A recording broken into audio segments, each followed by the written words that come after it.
So magandang hapon guys, andito ako sa option Galaona na. Dito pa ako, malapit na ako na nakasalang. Tapos pagkatapos ito area, pag ano ako, balik naman ako ng Arcilo sa bukid. Pagpakarga na naman ako ulit na yan. Tapos yung truck ko yan dito, kailangan diskarga pa.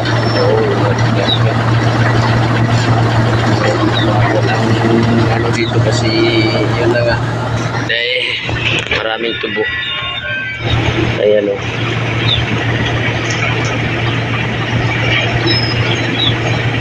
Kung mapansin mo yung tubo na yun, nandyan sa ano nakatungtong, tapos tumatakbo siya na mahina lang. Dar yung truck ko. Tapos yun pa, doon tubo din yan. Ayan, tubo.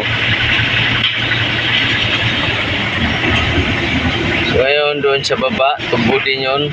Yung ano, tapos mamaya pag makita na to, ano, pagtapos ko baba, pagkabante ko doon makikita din tubo din yun.